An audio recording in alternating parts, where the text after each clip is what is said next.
Okay, so in this video, I want to talk about understanding Bitcoin with systems thinking or understanding Bitcoin with mental models. I don't believe Bitcoin is really ever explained this way. I explained it this way in my book, Bitcoin Clarity, and this is actually what framed the book into two separate sections. One where we ask how questions and one where we ask why questions. And if you're familiar with systems thinking at all, that'll make a lot of sense already. If not, that's what I want to explain in this video. Okay, so let's get into it. So what is a system? This way of thinking, this mental model is called systems thinking, so I think it's reasonable to start with the definition of a system. A system is a group of parts that form a unified whole. Systems tend to have properties that the components of the system do not. Okay, so we can look at a simple system like our body as an example, right? So we have a cell. The cells together form tissue. The tissue together form up organs, in this case a heart.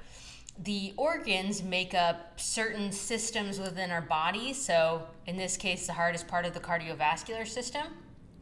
And when you take all of that together, when you take the collection of organs and the collection of individual parts, you have the organism, or in this case, the human. Now, what is the emergent property of humans that is not evident in any of the individual parts?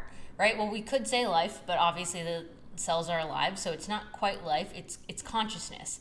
Okay, and this is how I break down all systems. So you can, because this works with one system, if you understand systems thinking, you can look at many systems this way. So Bitcoin is also similarly this way. In a separate video, maybe I'll plug it once it's made, but in a separate video, I'll talk about the concept of UTXOs. Until then, we can just say that, there are these things called Bitcoins that are transferred in these bigger things called transactions, data structures. Bitcoin is transferred from inputs to outputs. That's what you see here. Transactions are collected or stacked together in what are called blocks. The system of regulating blocks, of conforming blocks to consensus rules, of keeping time on the blockchain, that's all done by the system of full nodes and miners. Together, that makes up the blockchain, and then we have the emergent property of the blockchain, which is decentralization and censorship resistance, right? The entire point of the blockchain is to obtain censorship resistance, and to do that in a decentralized way. Really, decentralization is the means to the ends. We can look at a car because a car is a simple mechanical system that everyone is familiar with, right? If you want to know how a car works, you can point to the engine. If you want to know how an engine works, you can take it apart, right? So when we ask how questions, the answer is inside of the system we're looking at. How does this car work? Well, I can show you by taking it apart and showing you how all the pieces work together. But if I were to ask you, why is the engine up front? Suddenly, taking the car apart doesn't help anymore. You probably already know the answer to this, but the reason why the engine was put up front is because the car used to be called the horseless carriage, so the engine was put up front where the horses were, right? And there's no amount of taking apart a car that would ever tell you that information. If aliens were to come down onto Earth and try and figure out why we were putting engines in the front of the car, or maybe there's some efficiency to be gained in doing it a different way, you wouldn't be able to know by taking it apart because the answer isn't inherent to the system. What is the point of this, right? The point of this is we want to understand what type of questions we're asking because it really matters when you're trying to understand a complex system. I think with a car, as long as you know how to drive it, you don't really care about anything else, right? But when you're trying to understand something as complex as Bitcoin, it helps to have some framework for how we're going to go about asking questions about it. And this framework is what helped me. So when you ask how questions, that takes you inside of the system. How does this work? It means you're taking it apart.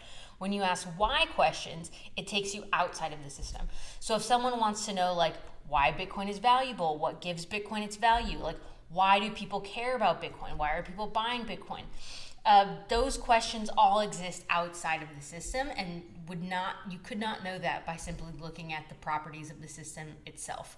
So when most people want to understand Bitcoin, they're usually coming from another area that is asking these big why questions, right? So what I see a lot of is people coming from markets trading, people coming from the stock market, they want to know about Bitcoin, and they already have an existing knowledge of the financial system that we live in. So let's say a guy who's 70, well, let's not go that old. Let's say like a guy's 45, he's got some stocks in his 401k, and he hears about Bitcoin, and he finds out that he could allocate some of his 401k into Bitcoin through the stock market, and he wants to know about what the fuck this is so he can decide what he wants to do. Okay, like that's Jim, right? Jim is making complex decisions like that. He has some understanding of the economy. He knows that Bitcoin might be a hedge against the dollar, but he doesn't really understand what Bitcoin is. He understands his 401k, he understands, the tax implications of that, but he doesn't understand what Bitcoin is. So he goes to study about Bitcoin. Bitcoin is sitting inside of his existing knowledge of money, right? He's coming at it from this perspective of finance, of the bigger containing system. So one of the properties of systems is that they're always contained in larger systems. Maybe there's some ultimate system that isn't contained in a larger system. That's a philosophical topic for another day. All systems that we are going to be looking at exist in larger systems. So when you look at Bitcoin through this lens of markets or day trading, or people talk about Forex or commodities, like this is all, you're looking at Bitcoin as a small part in this larger ecosystem. The problem with this is that this level of understanding alone doesn't get you to understand the level of the blockchain to the degree that is needed to use it. So unlike a car where you can just learn to drive it through practice, all Bitcoin is information, right? And because it's information, you can't really drive it in the same way you would drive a car. What you really have to do is unpack your understanding of what Bitcoin is before you can feel comfortable using it. That being said, there's a lot of analytical stuff. There's a lot of pieces about Bitcoin that you don't need to understand in order to use it. But I would never go past that point. So when I explain Bitcoin, I explain the things that I believe are not just like interesting or nice to know, like cool factoids about my nice car. I actually try and give you the factoids that help you drive the car, if we're going to stick with the car system analogy, which we shouldn't, because I don't have any car references for you. Okay, so when we're looking at this way of thinking, this system containing system idea, what this is called is synthetic thinking. And this is, whenever we're looking at a system, we can look at its containing system and we can deduce what the job of the system is given our knowledge of the containing system. So it's like, okay, we kind of understand what Bitcoin is when people call it a commodity, or we kind of understand Bitcoin when people say it's like a stock, right? It's like that. But systems can also be broken down into their smaller components, as we showed earlier about how systems have emergent properties. This type of thinking is called analytical thinking. And almost everything in our society is organized through analytical thinking, so no one is not familiar with this. Like, everyone is familiar with this. There's many problems with this way of thinking when this is the only type of thinking you do, right? And we all know that person who can only think analytically and can never see the big picture. And the purpose of systems thinking is really to unite both types, okay? But this is what happens when someone is trying to understand Bitcoin, and they Google it and they want to learn more about, like the investment. Jim is trying to figure out more about his investments before he allocates some of his 401k into Bitcoin.